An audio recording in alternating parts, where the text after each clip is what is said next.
الحمدللہ رب العالمین والصلاة والسلام علی تمام عدت المرسلین وخاتم النبیین سیدنا و نبینا محمد وآلہ الطیبین الطاہرین واصحابہ المنتجبین۔ اما بعد، واجب التکریم حاضرین مجلس،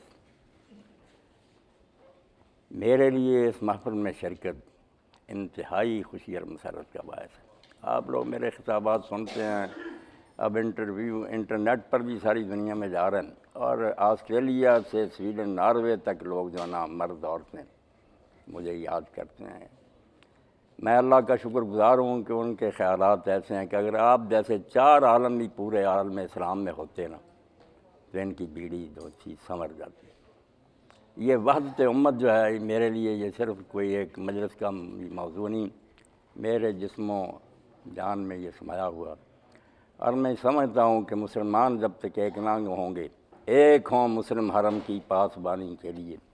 نیل کے ساحل سے لے کر تا بخا کے کاش، صحیح معنوں میں آپ کو ایک ہونا چاہیے۔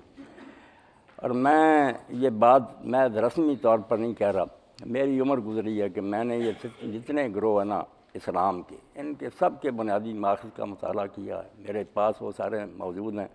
میں مناظرے کی کتابوں کو ہاتھ نہیں لگاتا، ان لوگوں نے پیشہ بنا رکھا کہ دوسروں کی تصویر بگاڑ کر پیش کی جائے، ساری بربادی کا باعث یہ ہے۔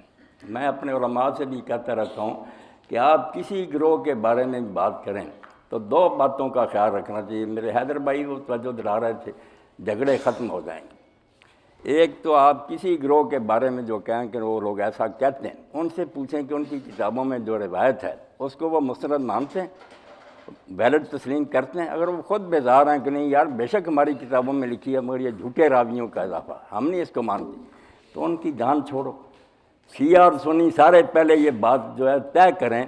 کہ جو حوالہ دیں گے اس کے بارے میں اس گروہ سے پوچھ لیں کہ تم اس روایت کو مستند مانتے ہو۔ اگر وہ خود ہی کہیں کہ نہیں موضوع ہے، ضعیف ہے، تو کیا پیش کرنے کا فائدہ؟ اور اگر وہ روایت صحیح بھی ہے تو ان سے ہی پوچھیں کہ تمہارے علماء اس کی کیا توجیہ اور تشریح کرتے ہیں۔ 2 باتیں کہ روایت صحیح ہے اور مفہوم اس کا کیا، جو معنی وہ لیں، اس پر اگر کوئی اعتراض کر سکتے ہو آپ کریں، آپ خود ہی اپنی طرف سے ایک معنی گڑھیں، اس پر اعتراض کرنا شروع کر دیں، یہ جدل ہے، لڑائی ہے، کوئی علمی بحث نہیں ہے۔ روایت مستند ہو، مفہوم خود وہ گروہ بیان کرے، پھر آپ دیکھیں کچھ بھی نہیں جھگڑا، سارے مسلمان ایک ہی بات پر متفق ہیں۔ میں آپ کی اس مجلس میں اعلانیہ کہتا ہوں اور ہر جگہ کہتا ہوں کہ میں اپنی نماز میں کبھی ہاتھ چھوڑ لیتا ہوں، کبھی ناف کے نیچے باندھتا ہوں اور کبھی سینے پر باندھتا ہوں، اور اس میں مجھے کوئی تحفظ نہیں، نہ کبھی کوئی ہچکچاہٹ ہوئی ہے، ذرا نہیں میرے دل میں کبھی آیا کہ اس سے نماز میں کوئی خلل ہو گیا۔ میں ان سب کے جو ہے نا اصل ماخذ جہاں سے یہ چیزیں لی گئی ہیں کہ ہاتھ چھوڑنے والے کیوں چھوڑتے ہیں، باندھنے والے کیوں باندھتے ہیں، ناف کے نیچے اور اوپر والے کیوں باندھتے ہیں، سب کی دلیلیں میری نظر میں میرے پاس ہیں وہ کتاب۔ میں کہتا ہوں مجلس میں بیٹھ جاؤ، میں آپ کو ملا دوں گا کہ یہ سب چیزیں کسی نے اپنی طرف سے نہیں گھڑی، سب اللہ کے رسول سے آ رہی ہیں، اس کے صحابہ سے آ رہی ہیں، نیک لوگوں سے آ رہی ہیں۔